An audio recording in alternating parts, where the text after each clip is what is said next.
Vous écoutez Chronique de Dirlo, le podcast qui donne la parole aux directeurs et directrices d'école, sur le terrain, au quotidien. un espace de partage, d'expérience et d'inspiration. Présenté par Anaïs et Valérian, directeurs d'école et auteurs des blogs Maîtresse en basket et Dirlo en basket. Bonjour à toutes et à tous et bienvenue dans Chronique de Dirlo, le podcast qui accompagne les directeurs et directrices d'école dans leur quotidien. Aujourd'hui, nous allons parler de deux situations que nous avons rencontrées lors d'une rentrée, et surtout à l'occasion de notre arrivée dans une nouvelle école. Première situation. Vous arrivez dans une nouvelle école. Dans cette école, classée éducation prioritaire, il y a une UPE2A, unité pédagogique pour élèves allophones nouvellement arrivés. En relisant les listes de rentrée, vous vous apercevez qu'il y a une petite fille en CP avec 2 ans de retard. Renseignement pris, c'est une petite fille qui, au 1er septembre d'âge CE2, elle est arrivée dans l'école au mois d'avril, mais la coordonnatrice UPE2A a estimé qu'elle devait suivre en CP. Cette dernière affirme que la circonscription est au courant et a validé cette inscription. Analysons cette situation. Premier élément, les repères précisent que l'élève allophone doit être inscrit dans la classe ordinaire correspondant à sa classe d'âge ou au plus près de sa classe d'âge, au vu de ses acquis antérieurs. Le positionnement s'appuie sur une évaluation initiale, langue de première scolarisation, maths, lecture, et surtout, l'allophonie ne doit pas freiner la scolarité. Nous nous basons sur Eduscol pour analyser cette situation. Le deuxième élément. À l'école élémentaire, une évaluation diagnostique conduite par une personne nommée par l'IUN, souvent l'enseignant ou l'enseignante du PE2A, avec l'appui du CASNAB, identifie les acquis et les besoins, puis le conseil de cycle détermine la classe d'inscription. Si l'élève maîtrise bien les maths et sait lire dans sa langue de première scolarisation, elle doit être inscrite dans sa classe d'âge. Nous sommes toujours selon les renseignements d'Eduscol. Troisième élément d'analyse, le cadre actuel affirme une logique d'inclusion. L'élève est membre à part entière d'une classe ordinaire et bénéficie d'enseignement de français langue secondaire en module. Donc en UPE2A, c'est 9 heures au premier degré.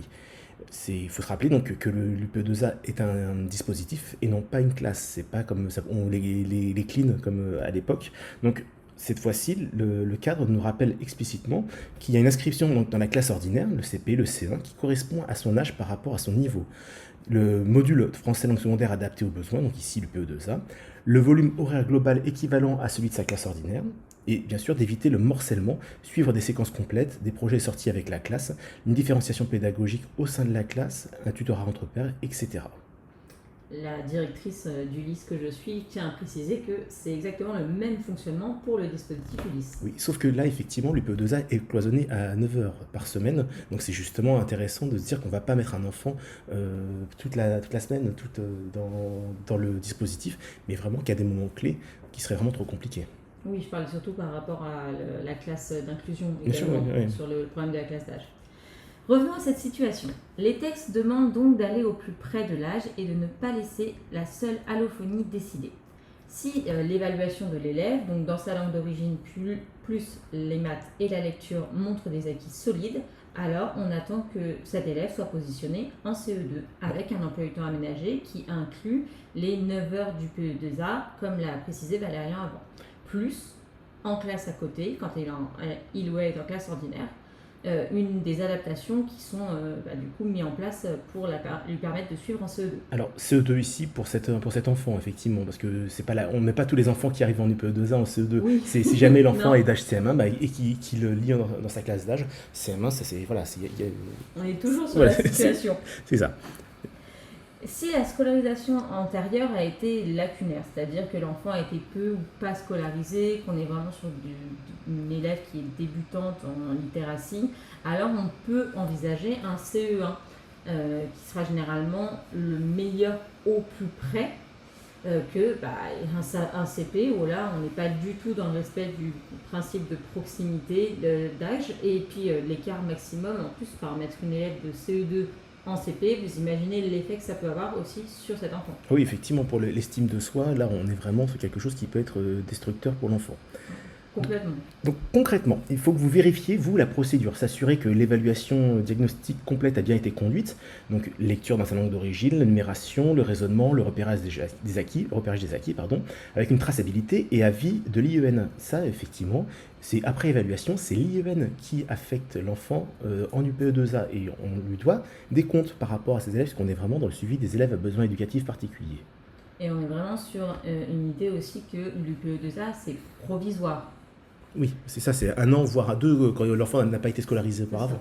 Et ensuite, l'enfant retourne sur son école de secteur ou en classe ordinaire dans l'école où il est actuellement, mais il ne bénéficie plus de l'UPE2A. On précise aussi que l'UPE2A ne concerne que l'élémentaire. Il n'y a pas d'UPE2A pour la maternelle. Un enfant qui arrive de l'étranger et qui commence sa scolarité en France en maternelle ne bénéficie pas d'UPE2A.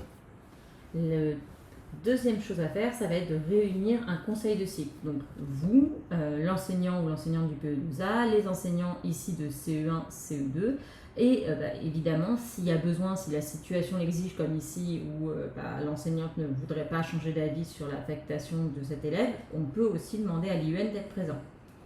Et l'idée de ce conseil de cycle, ça va être de réexaminer le positionnement en prenant les repères nationaux. Donc l'objectif, ce serait de la mettre en CE2 par défaut.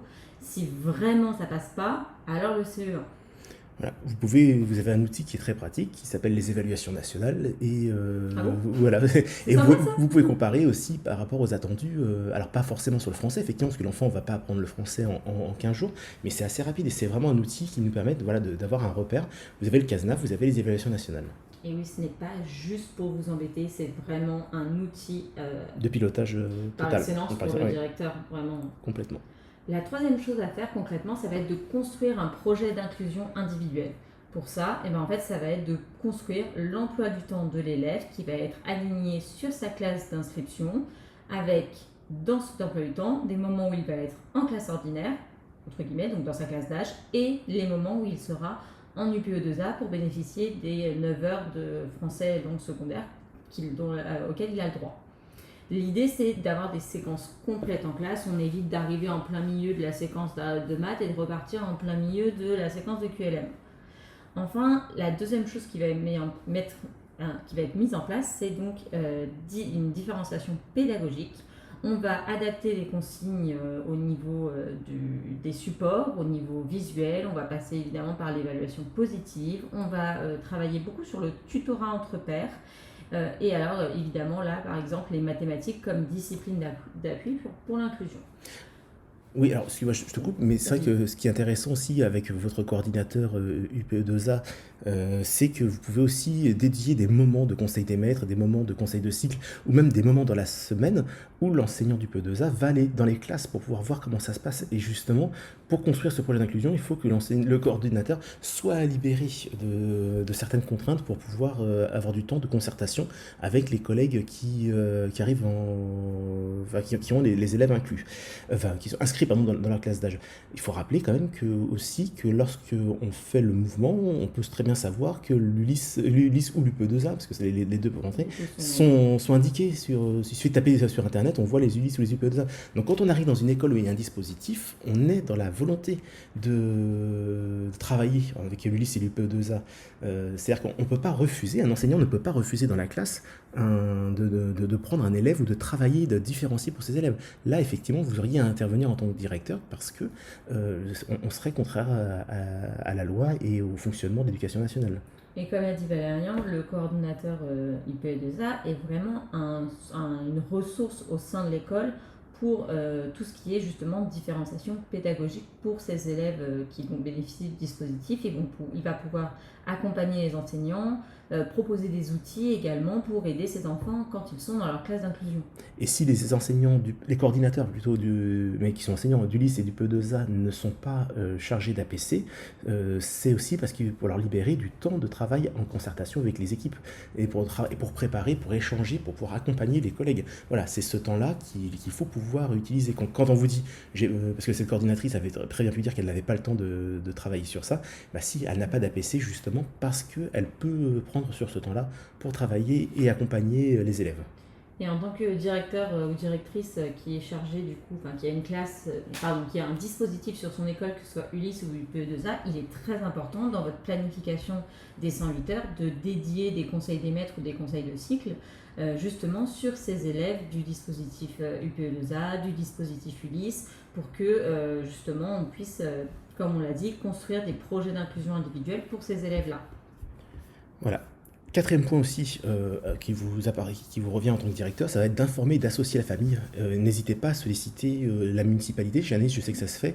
La mairie paie des traducteurs. Justement pour que les familles puissent justement assister aux réunions, que ce soit les conseils de cycle, les conseils des maîtres. Mais vous pouvez très bien... Pardon, excusez-moi. Les équipes éducatives et les équipes de suivi. Voilà, excusez-moi. On peut demander des traducteurs dans toutes les langues possibles. Donc, ça, c'est pas le cas partout, hein, malheureusement. Mais renseignez-vous parce que du coup, c'est dans le cas, par exemple, c'est si les écoles sont en quartier politique de la ville. Alors ça peut fonctionner. Si jamais vous êtes dans des plus petites municipalités où il n'y a pas le foot, du moins ça c'est pas fait, travaillez sur le réseau communautaire. C'est-à-dire que n'hésitez pas à mettre peut-être en lien avec une autre famille qui parlerait la langue. Voilà, moi je sais que j'ai beaucoup travaillé avec les familles moldaves qui avaient qui parlaient un peu russe, qui parlaient un peu ukrainien. Ça m'a permis moi de travailler avec des familles qui pouvaient traduire, qui pouvaient accompagner quand les familles vraiment ne parlaient pas un mot de français. Si vous arrivez, que vous ne connaissez pas encore bien les familles, parce que c'est une nouvelle école, etc., n'hésitez pas aussi à vous rapprocher des parents d'élèves élus, même là, si ce sera ceux de l'année dernière qui, jusqu'aux élections de parents d'élèves, mais c'est aussi des gros appuis parce qu'ils connaissent souvent très bien les familles. Et puis là, effectivement, nous, on parlait d'une situation où ça se passe mal, mais appuyez-vous aussi sur l'équipe. L'équipe connaît les familles, hein, c'est vraiment essentiel. En bref, au regard du coup de ce que nous dit Eduscol et Cazenave, un maintien en CP n'est pas du tout conforme à l'esprit donc au plus près de l'âge de l'UPE2A. La cible prioritaire, ça va être la classe d'âge de l'enfant qui là est le CE2 dans le cadre de cette situation, ou alors à N-1, c'est-à-dire en CE1 en palier, le tout en étant inscrit dans un projet d'inclusion qui est clair et suivi. Alors, comment est-ce que nous avons géré cette situation dans le cadre de notre arrivée le jour où on prend l'école? Face à cette découverte et puis face à ce que nous disait la coordonnatrice, nous avons fait appel à la circonscription pour nous assurer que l'organisation était validée. Spoiler alert, ce n'était pas le cas. Donc la conseillère pédagogique en charge du dossier a été extrêmement surprise du fonctionnement. La coordinatrice me maintenait que c'était les textes. J'ai dû tenir tête à la coordonnatrice puisque ça s'est très mal passé. Là, on en est monté, c'est monté assez rapidement parce que je sais que l'inspectrice a dégainé son téléphone rapidement et a appelé la coordonnatrice et justement a ordonné le changement de classe de cet élève. Donc justement, là, quand on découvre une situation qui est problématique et qui est hors cadre, il faut intervenir tout de suite. Et oui, effectivement, c'était la pré-rentrée. Oui, il a fallu rechanger ses élèves de classe.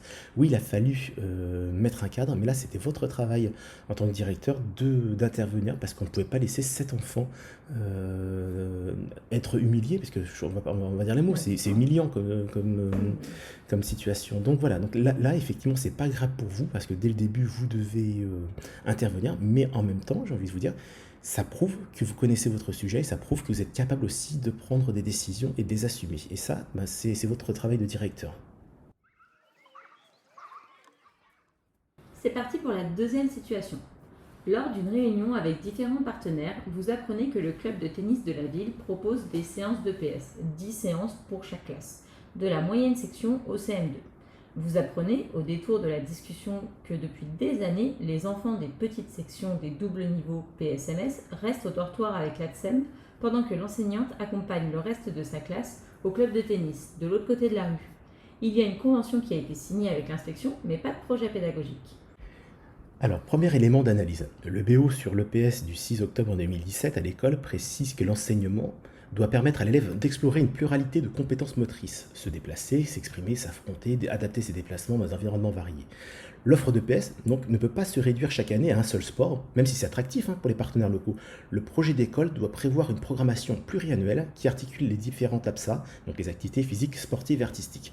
Or ici, le tennis est proposé chaque année et à tous les niveaux. Cela va à l'encontre de l'esprit de diversification du projet éducatif de santé et peut limiter l'acquisition de compétences variées. Le partenariat doit donc être pensé comme une séquence dans une programmation plus large et non pas comme un enseignement unique et permanent. Le deuxième élément sur lequel on va s'appuyer, c'est que les textes rappellent clairement que l'enseignant reste responsable pédagogique et juridique des élèves, même en cas d'intervention d'un partenaire extérieur. En aucun cas, on ne peut laisser les petites sections avec l'ATSEM pendant que l'enseignant accompagne une autre partie de la classe au club. L'ATSEM n'a pas de responsabilité pédagogique autonome et la scolarité en maternelle repose sur la prise en charge par l'enseignant de l'ensemble de la classe. Le fait que les PS du coup restent au dortoir, ça traduit un dysfonctionnement institutionnel parce qu'il y a eu il y a un défaut de surveillance manifeste. Il se passe quoi que ce soit, l'enseignante est de toute Elle n'est pas là, façon, techniquement elle n'est pas là. Donc elle est en faute. Dans un double niveau. Et puis si elle est en faute, vous êtes en faute puisque vous avez, vous êtes responsable d'organisation aussi. Protégez-vous, en fait, c'est aussi là-dessus. On est censé vraiment tout savoir, même ce qu'on ne sait pas du coup. On reprend du coup dans un double niveau PSMS. Il faut trouver une solution pédagogique. Donc soit on va adapter l'activité pour qu'elle concerne aussi les PS sous la forme de motricité adaptée, ou alors on prévoit une organisation qui permet à tous d'être inclus. Rotation avec d'autres enseignants par exemple, co-intervention, adaptation de la convention. Par exemple, on veut partir sur l'idée que s'il y a plusieurs PSMS, les PS restent avec une enseignante et les MS partent avec l'autre enseignante sur cette activité tennis, par exemple. Simple. C'est efficace. Troisième élément d'analyse, l'absence de projet pédagogique formalisé. Le partenariat est réduit à une convention administrative. Or, la circulaire impose un projet pédagogique EPS intégré au projet d'école qui garantit la cohérence, diversité et équité, mais aussi la sécurité des élèves, puisque dans le cadre de ce projet et de la convention, va être vérifiée l'honorabilité de l'intervenant sportif. Et effectivement, dans cette situation, intervenait l'enseignant, l'intervenant sportif, mais aussi les différents membres du club. Ce qui posait une question on ne savait pas avec quel enfant, avec qui étaient les enfants réellement. On voit aussi donc une sorte d'inégalité de traitement. Pourquoi les PS seraient privés d'un temps de PS ce qui fragile leur droit à l'éducation physique. C'est quand même une composante obligatoire des programmes et du parcours éducatif de santé. Et puis, il y a aussi un risque juridique. Si les élèves de petite section restent sous la seule surveillance de l'ATSEM sans enseignant, cela crée un vide de responsabilité pédagogique, c'est ce qu'on a dit, et ça c'est contraire au texte. En conclusion, la situation actuelle, vous l'avez compris, est non conforme. Les petites sections sont laissées sous la seule garde de l'ATSEM. Là, on a sur un problème de responsabilité, un problème légal, une faute professionnelle. Le partenariat avec le club, même s'il est intéressant, il est trop exclusif et il doit s'inscrire dans une programmation qui est plus diversifiée. Les élèves ne doivent pas faire du tennis tous les ans.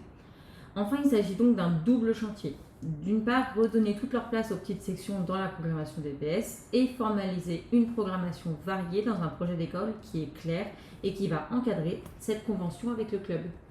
Alors, comment est-ce que nous avons géré cette situation ? Cette situation, elle a été découverte par la conseillère pédagogique suite à l'envoi de la convention, puisque j'avais repris effectivement la convention des années précédentes. J'avais changé un petit peu, puisqu'on avait dit que c'est ce qui se faisait, et je l'avais envoyé. La conseillère pédagogique me rappelle et me dit « Mais monsieur, ça fait 3 ans que je demande qu'un projet soit créé, je ne comprends pas, c'est vraiment, c'est pas correct. » Donc on a repris ensemble les points, ce qui était demandé, on a repris le cadre, parce qu'on parlait de la solitude du directeur d'école dans d'autres épisodes, mais là vous n'êtes pas seul, vous avez un conseiller pédagogique spécialisé en EPS, il y en a un par circonscription normalement, et c'est votre référent. Et au contraire, il faut s'appuyer sur ce conseiller pédagogique pour pouvoir modifier et faire en sorte qu'on soit dans les clous. Là, ici, il a fallu 1. Revoir la convention, 2. Monter un projet pédagogique, mais le projet pédagogique, c'est comme pour le projet pédagogique piscine, les enseignants doivent pouvoir prendre la classe et savoir exactement ce qui va se passer pendant cette séance. Donc il faut que le projet pédagogique détaille séance par séance ce qui va se passer, quels sont les attendus, quelle est la progression, et pourquoi est-ce qu'un enfant qui fait du tennis en CP ne va pas faire forcément la même chose qu'en CM2, quelle est la progression, quels sont les attendus. Ensuite, il faut aussi que ce projet soit co-construit avec l'enseignant et l'intervenant sportif, parce que l'enseignant a la responsabilité pédagogique de l'enseignement, que ce soit du tennis, de l'anglais, du Kazakhstan, si on est vraiment sur une école bilingue. Voilà, il est responsable pédagogiquement de ce qui se passe dans sa classe. Et tout le temps. De toute façon, vous aussi, vous êtes responsable parce que vous devez être au courant de ce qui s'y passe. C'est ça la magie de notre métier. Mais ce qu'il faut, là, dans ces cas-là, c'est ne pas rester seul. Comment cette situation s'est résolue ? il a fallu donc qu'on fasse des choix. On a inscrit cet enseignement sur 2 niveaux de classe, un niveau de cycle 2, un niveau de cycle 3. C'était un moment où il y avait eu un changement de réglementation sur les sorties scolaires. Il devenait beaucoup plus compliqué de faire sortir les maternelles de l'école, donc on a fait sortir les maternelles de ce projet sportif.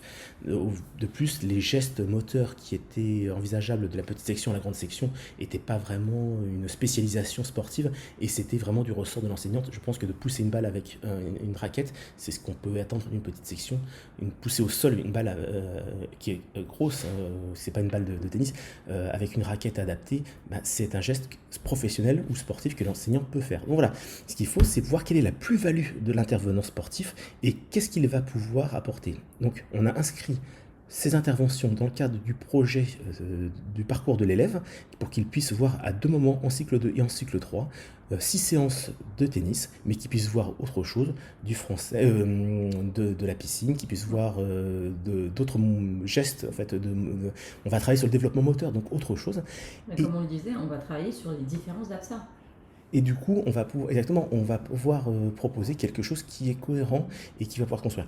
Je rappelle simplement que le cadre officiel maintient qu'il ne peut pas y avoir plus de 50% de prise en charge en même temps par un intervenant sportif. C'est-à-dire qu'il faut que l'enseignant fasse EPS de son côté, et ça peut pas, on ne peut pas dépasser les 50% de prise en charge par un intervenant sportif sur la période.